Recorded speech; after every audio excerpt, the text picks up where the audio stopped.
In this movie, I want to take a close look at the project panel.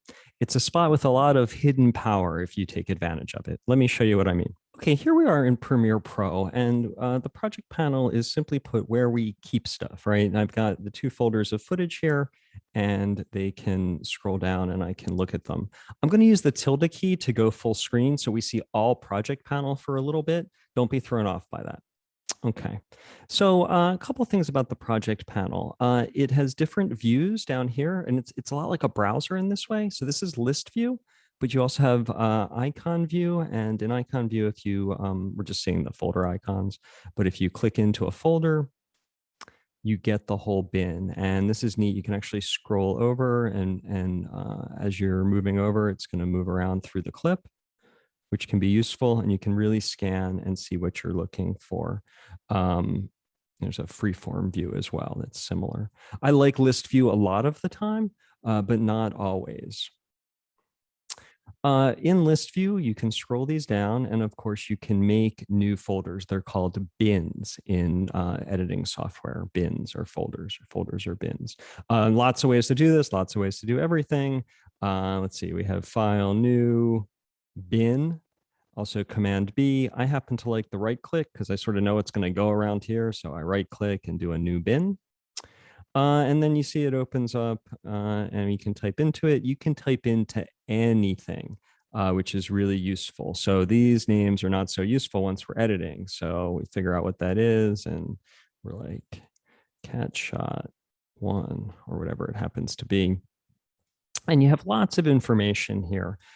When you start to realize is that really what the project panel is a database, is a relational database that tells you a lot about your footage.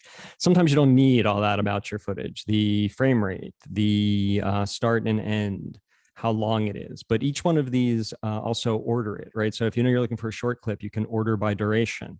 And we go longest to shortest or shortest to longest by clicking the column head and reordering the footage. You can also move these around for the more important parts. So if that's important to you, you can move the column to be right there by the name.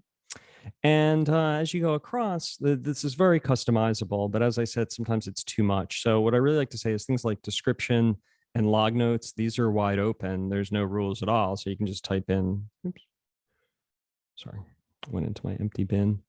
You can just type into description or log note, anything you want, as well as something like this setting for good if you want it.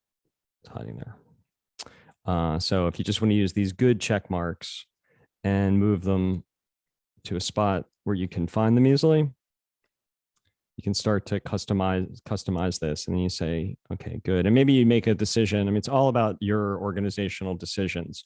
Maybe you're having trouble with audio, so you just make the rule that good means good audio, or that you're going to note in log note when there's bad audio, let's say, and you start to just customize this up, good and bad audio or whatever it happens to be.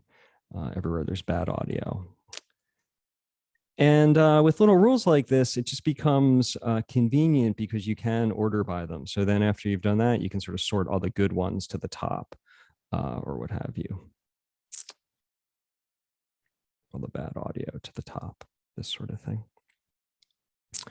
Okay, so that is an overview of the project panel. And when you first get started, it's just a good idea to go through and rename these and get an idea. It's basically where you do your logging or your note keeping or your annotating.